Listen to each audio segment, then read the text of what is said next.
Крошечная горилла издает пронзительный вопль, который пронзает утренний патруль. Ее крошечные кулачки стучат по деревянной двери поста рейнджера вновь и вновь. Костяшки оголены, глаза дикие от паники.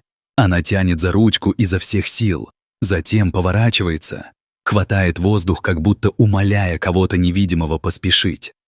Слезы катятся по ее пушистым щечкам. Ей одинокой, запуганной, и она не уйдет без помощи. Рейнджер Джейк Томпсон рывком распахивает дверь.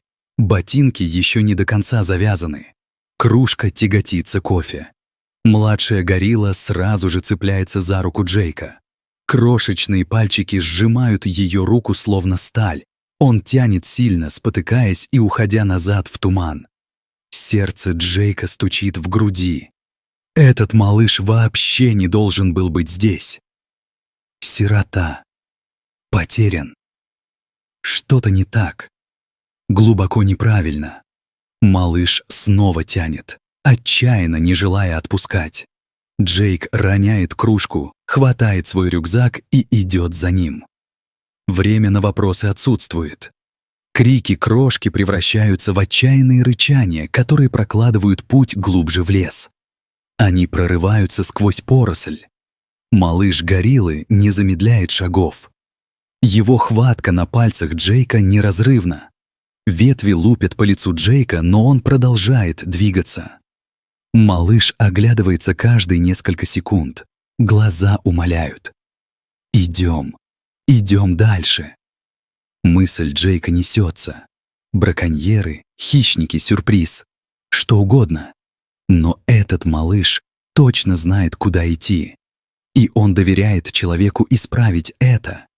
Непостижимо. Через 10 минут малыш отклоняется от тропы и ныряет в запутанные лозы так густые, что Джейк едва видит свои ботинки. Маленькая горилла упускает руку Джейка впервые, устремляется вперед, затем разворачивается и жестами зычно подает сигнал. «Давай!» Джейк проламывается сквозь кустарник, пот режет глаза. И вот она, мать-горилла, лежащая головой в бурлящей толще листвы, в вялых дождевых лозах. Они обвиты вокруг ее туловища, рук, шеи, словно живая сеть, натянутая стихией бури. Она массивна, силой сравнима с серебристым самцом, но истощение держит ее прикованной к земле. Ее грудь тяжело вздыхает. Одна рука слабо тянется к ее малышу, пальцы дрожат. Ребенок кидается к ней, прячет мордочку в ее шерсти и плачет сильнее, чем когда-либо. Джейк замер. Один неверный шаг. И эта мать-горилла могла бы раздавить его. Защищающий инстинкт или нет, ее глаза устремлены на него, стеклянные, слабые, но все еще огненные. Она не борется. Она умоляет. Малыш тянет за штанину Джейка, подводя его ближе к ловушке. Горло Джейка сжимается. Он здесь один. Без поддержки, без команды. Только он, испуганный младенец и умирающая мать, которая может положить его одним ударом. Он опускается на колени, обводит взглядом беспорядок. Лози толще его запястья образуют петли, узлы набухли от дождя. Он тянет свой мачете, но угол атаки невозможен. Рез получается неверным, и он ранит ее. Малыш карабкается на грудь матери, гладит ее лицо, всхлипывая. Глаза мамы дрожат. Она теряет устойчивость. Пульс Джейка стучит в груди все быстрее. Минуты, возможно, меньше. Он обвивает ближайший корень ремнем, делает быстрый узел и выстраивает ноги. Малыш смотрит широко раскрытыми глазами. Потом делает нечто, что останавливает Джейка холодом. Мальчишка цепляется двумя крошечными руками за кончик лозы и тянет к Джейку, как будто понимает, как помочь. Джейк задерживает дыхание. Этот малыш не просто ведет. Он партнер. Джейк подводит мачете под самую тугую петлю вокруг шеи матери. Действовать нужно медленно и тщательно.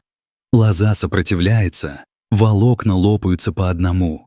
Дыхание гориллы матери хрипит. Малыш продолжает тянуть, ослабляя узел дюйм за дюймом. Пот стекает по лицу Джейка. Одна промах, и лезвие рассечет ее горло. Он сдерживает дыхание, продолжает резать. Толстая петля рвется свободно. Мать делает глубокий вдох и снова. Она поднимает руку и оборачивает ее вокруг малыша. Ребенок прячется к ней, дрожит. Джейк атакует последний узел вокруг ее ног. Лозы сопротивляются, скользкие и упрямые. Он принимает упор на плечо и толкается. Малыша горилла спускается вниз, продвигает свое крошечное тело под самый нижний виток и подталкивает вверх спиной. Невероятная сила для столь маленького существа. Узел терпит, и Джейк распарывает последнюю нить. Мать горилла вздымается вверх, шаткая, но живая.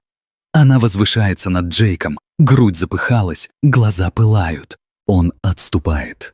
Руки подняты. Это конец? Она могла бы положить его здесь и сейчас, но не делает этого. Она опускает огромную голову, нежно толкает своего малыша, затем обращает глубокие карие глаза на Джейка. Долгая пауза, просто взгляд, без рычания, без атак, лишь признание. Малыш идет шаг за Джейком, снова хватает его за руку.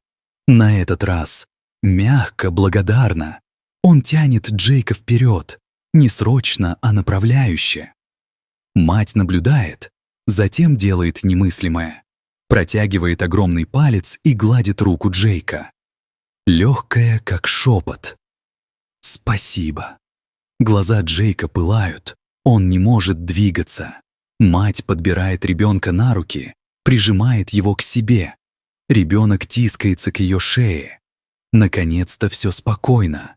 Она смотрит на Джейка еще долго, ровно и спокойно. Затем поворачивается и исчезает в зелени. Малыш держится за нее крепко. Они исчезают между деревьями. Мать и дитя снова целы. Джейк стоит там, мачете лижет, грудь сжимается. Он только что спас семейство горилл, и они спасли его обратно. Недели превращаются в месяцы. Джейк патрулирует те же тропы, наполовину ожидая, что больше никогда не увидит их. Гориллы не возвращаются за благодарностью. Они дикие, они идут дальше. Но однажды утром, когда туман все еще висит над кроной, он слышит низкий зов. Знакомый. Он оборачивается. Там в 20 метрах сидит маленькая горилла. Теперь она уже крупнее. Ее мех блестит, глаза сияют. Рядом мама смотрит из тени. Спокойная, величественная. Малыш делает прыжок вперед, останавливается в нескольких шагах и повторяет то же самое. Простирает крошечную ручку, ладонь вверх, приглашение. Сердце Джейка подпрыгивает. Он опускается на колени. Малыш приближается, обхватывает большим пальцем его больший палец и просто держится. Мать идет к ним медленно.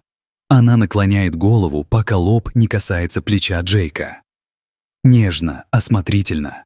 Связь заключена. Джейк смеется дрожащим голосом, слезы текут. Этот дикий семейный союз вернулся не ради пищи и не из нужды. Они просто хотят сказать «мы помним». Можете представить себе нечто более мощное. Существо, которое могло бы расправиться с вами, выбирает доверие. Оставьте в комментариях самый удивительный акт благодарности животных, который вы когда-либо видели. Мне хочется услышать. Джейк по-прежнему патрулирует те тропы. Каждый рассвет он следит за линией деревьев, наполовину надеясь снова услышать этот зов. Иногда тишина. Иногда редкий взгляд на серебристый спинной покров матери сквозь листву. Малыш идет уверенно. Они больше не приближаются, но дают ему увидеть их. И этого достаточно, потому что здесь доверие не дается, его зарабатывают. За один отчаянный рывок, за одну лозу, разрезанную под дождем, за одно нежное прикосновение, которое может сказать больше слов. И если вы когда-нибудь усомнитесь в сердце этих диких зверей, вспомните этого малыша-гориллы, который не согласился сдаться своей маме, который тащил чужака через джунгли, потому что верил, что помощь возможна. Кто вернулся через месяцы лишь, чтобы сказать спасибо. Это не инстинкт, это семья, это любовь. Неисчерпаемо, реально и сильнее любого шторма.